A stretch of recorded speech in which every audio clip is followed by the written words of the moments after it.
இப்போ ஒருவேளை விஜய் இடங்களா மாற்றக்கூடிய இடம் வருதுன்னா ஷபீர், அது எப்படி வாய்ப்புகள் இருக்குன்னு நினைக்கிறீங்க? வாக்கு சதவீதம் இப்போ கூடுதலாக வரும், எதிர்பார்க்கப்பட்டதை விட கூடுதலாக வரும்னு நிறைய பேர் இப்போ சொல்கிறாங்க. அதில் வேரியேஷன் இருக்கலாம், ஒருத்தர் 15% சொல்லலாம், ஒருத்தர் 20 சொல்லலாம் இருக்கு. இடங்களாக மாறுவது அப்படிங்கிறதுக்கான வாய்ப்புகள் என்ன இருக்குன்னு பார்க்குறீங்க? அப்படி வந்தால் அது எங்கே என்ன மாதிரியான ஈக்குவேஷன்ஸை பாதிக்கும்னு நினைக்கிறீங்க? அவருக்கு 25% அவர் கிராஸ் பண்ணுறாருன்னா அது சீட்ஸாக கன்வெர்ட் ஆகிறதுக்கான வாய்ப்புகள் அதிகமாக இருக்கிறது. அதுதான் யூஸ்வலாக அந்த எண்ணிக்கையில் இருக்க வேண்டும்.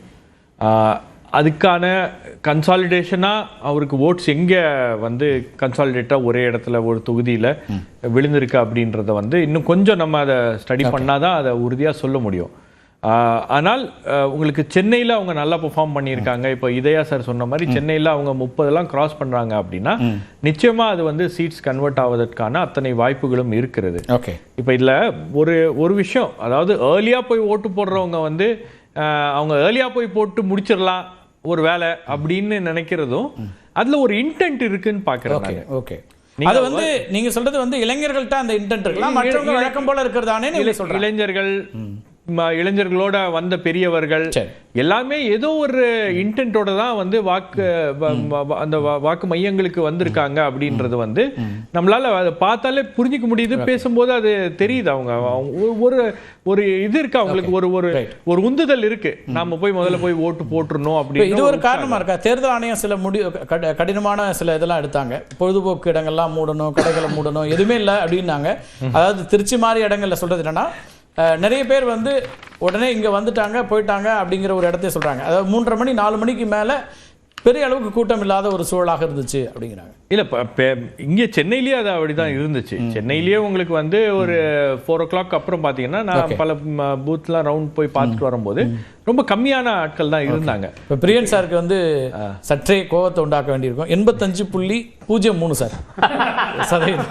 இப்போ உங்களுக்கு இது இப்படிதான். இது நீங்க எண்ட் ஆஃப் த போல் இது வர வரைக்கும் இந்த 10 மணி 11 மணி வரைக்கும் கூட அப்படியே வரும். நீங்க நைட்டு மிட் நைட் கூட ஒரு நம்பர் கொடுப்பாங்க, நாளைக்கு கூட மாத்துவாங்க.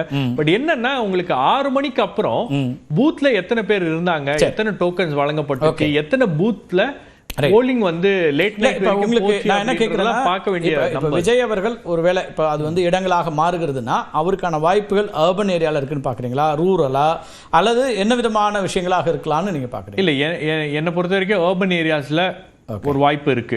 அது ஃபர்ஸ்ட் கேட்டகரி. ரெண்டாவது உங்களுக்கு வந்து ஒரு சில ரூரல் ஏரியாஸ்லயும் வந்து வாய்ப்புகள் இருக்கிறது அப்படின்றது தான் தகவல். அவங்களோட ஸ்ட்ராங் கேண்டிடேட்ஸ் ஒரு நல்ல கேண்டிடேட் இருக்கக்கூடிய ஏரியாஸ், அதே போல இன்ஃப்ளூயன்ஷியலான கேண்டிடேட்ஸ் இருக்கக்கூடிய ஏரியாஸ், அதே போல ஒரு எலெக்ஷனை மேனேஜ் பண்ணணும் இல்லையா. நீங்க பல கேண்டிடேட்ஸ் வந்து எலெக்ஷன் வந்து கண்டெஸ்ட் பண்றாங்க. பட் அந்த எலெக்ஷனை மேனேஜ் பண்றதுக்கு டிவிகேலே மேனேஜ் பண்ணிருக்காங்க. அந்த அளவுக்கு வலுவான ஆட்கள போட்டு இருக்காங்க. சோ அந்த மேனேஜ் பண்ண ஆட்களும் வந்து வலுவான ஆட்களும் வந்து அந்த அந்த இத புரிஞ்சிட்டாங்க அவங்க. இதெல்லாம் செய்யாம நம்ம ஒண்ணும் பண்ண முடியாது அப்படின்ற ஒரு கேள்வியும் இருக்குது. ஆனா அதெல்லாம் தாண்டி உங்களுக்கு வந்து டிவிக்கே இந்த அளவுக்கு ஒரு பெர்ஃபார்மன்ஸ் கொடுக்கிறது. இப்போ சார் பேசும்போது சொன்னார், அவர் 20% கிராஸ் பண்றது. 20% அப்படின்றது ஒரு ஸ்மால் நம்பர், 1 கோடி பேர். 20% அப்படின்றது உங்களுக்கு ஒரு ஹியூஜ் நம்பர். அப்ப அந்த 20% அப்படின்றத அச்சீவ் பண்றது வந்து ஒரு நியூ பார்ட்டி ஒரு 2 வருஷத்துல வந்து உங்களுக்கு அதை வந்து சாத்தியப்படுத்தி இருக்காங்க அப்படின்னா அது ஒரு பெரிய விஷயம் தான். அதாவது இப்ப என்னன்னா, அது சீட்ஸா கன்வெர்ட் ஆகுது. என்னன்னா, தேர்தல் அரசியல சட்டமன்றத்திற்குள் யார் யாருக்கு என்ன இடம், அதுதான் எண்டா பேசப்படும். நம்ம இதெல்லாம் மாற்றுக்கிறதே இல்லை. ஒரு சிக்னிபிகன்ட் பிளேயர் இல்ல பெரிய ஒரு தாக்கத்தை இதெல்லாம் மாற்றமே இல்லை. இடங்கள் என்ன வருதுங்கிறது தான் பாலிடிக்ஸ்ல சேஞ்ச். இடங்கள் என்ன வரும் அப்படி. இப்ப நேற்று வரை திமுக நாங்க கான்பிடென்ட்டா இருக்கோம், மெஜாரிட்டி மார்க்கை கிராஸ் பண்ணிடுவோம் அப்படின்னு சொன்ன திமுகவுடைய அந்த பேச்சுல ஒரு மாற்றம் என்பது இருக்கிறது. அவங்களுக்கு வந்து உறுதியாக சொல்ல முடியல அவங்களால. அப்போ ஒரு இம்பாக்ட வந்து விஜய் ஏதோ ஒரு இடத்துல கிளியர் பண்றாங்க. உங்ககிட்ட எங்கிட்ட எல்லாரும் மெஜாரிட்டி வந்து தான் சொல்லிட்டு இருந்தாங்க. நாம பேசுற அனைவரும் வந்து இப்போ சவுத்லியானாலும் சரி, டெல்டாலும் சரி, வெஸ்ட்லியானாலும் சரி, இவங்க எல்லாமே கான்ஃபிடென்ட்டா இருக்காங்க. சென்னையில் இருக்கிற ஆளுங்க மட்டும் நேரம் கம்மியா இருக்கு. பாரதி சொல்லியிருக்காரு 200க்கு மேல வருவோம். இந்த ஓட் பர்சன்டேஜ்க்கு அப்புறம் தான் பாரதி சொல்லியிருக்காரு. இயல்பான ஆர்எஸ் பாரதி சொல்லுங்க. 34 ஏன் விட்டாருன்னு தெரியல, அதையும் சேர்த்து சொல்லியிருந்திருக்கலாம். என்னுடைய பாயிண்ட் என்னன்னா, ஷபீர் சொன்ன மாதிரி சில வேட்பாளர்கள் தாவேக்கால ஏற்கனவே இந்த தேர்தல் சூட்சமம் தெரிஞ்சவங்க எல்லாம் இருக்காங்க. தாவேக்காவோட வேட்பாளர்கள் 106 பேர் வேற கட்சியிலேருந்து வந்தவங்க.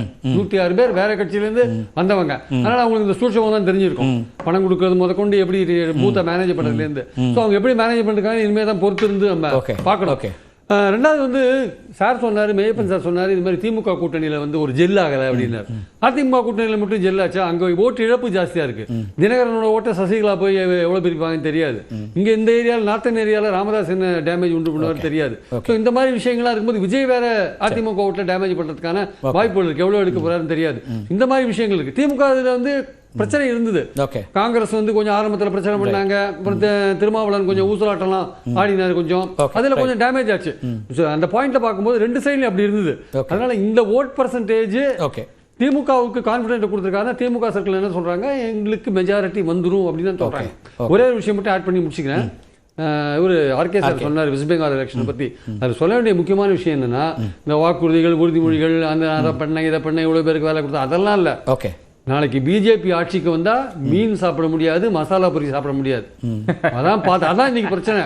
பிஜேபி வேட்பாளர்கள் கையில மீனையும் மசாலா பொரியும் எடுத்துட்டு போறாங்க. பிரதமர் ஒரு கடையில போய் மசாலா பொரி வாங்குறார், வாங்கி சாப்பிடுறார். அதுதான் இன்னைக்கு முக்கியமான பிரச்சனை வெஸ்ட் பெங்கால்ல. தேர்தல் வெற்றிக்கான வியூகங்கள் அத்தனையும் செய்யறதா மகிழ்ச்சி. இன்னைக்கு ஒரு நல்ல விஷயம் என்னன்னா, வரலாற்றுல கூடுதலான வாக்குப்பதிவை பார்த்திருக்கிறோம் அப்படிங்கிறது ரொம்ப முக்கியமானது. அந்த விதத்துல அனைத்து வாக்காளர்களுக்குமே நம்ம வந்து மகிழ்ச்சியும் நன்றியும் தெரிவிக்கக்கூடிய ஒன்று தான். அதே போல் இன்றைக்கு நேரலையில் நம்ம வந்து நியூஸ் 18 நேரலையை தான் டிஜிட்டலாக அதிகமாக பார்த்துருக்குறாங்க. மதியம் 2:30-3 மணி வரைக்குமாக முதல் இடத்துல நியூஸ் 18 தமிழ்நாடு தான் இருந்தது. அதனுடைய அந்த டேட்டா கூட நம்ம பார்க்கலாம். ரொம்ப நேரம் குறைவாக இருக்குது. இந்த இடத்துல பதிவை காமிக்கிறோம். அங்கே ஒரு சர்ச் இருக்கும். டாக்டர் ஆர்கே எல்லாம் இருக்கக்கூடிய நேரத்தில் தான் அந்த சர்ச் பெருசாக இருந்தது அப்படிங்கிறத ஒரு செய்தியும் பதிவு பண்ணி, வாக்காளருடைய தீர்ப்பு என்னவாக இருக்கிறது அப்படிங்கிறது மிக முக்கியமான ஒரு கேள்வி தான்.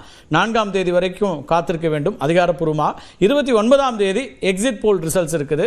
அப்போது ஓரளவுக்கு ஒரு கணிப்புகளும் வரலாம். 29ஆம் தேதி எக்ஸிட் போல்ஸையும் நாம் வந்து விரிவாக அலச இருக்கின்றோம். நிகழ்ச்சியில் பங்கெடுத்த விருந்தினர்களுக்கும் பார்த்த நேயர்களுக்கும் மிக்க நன்றி.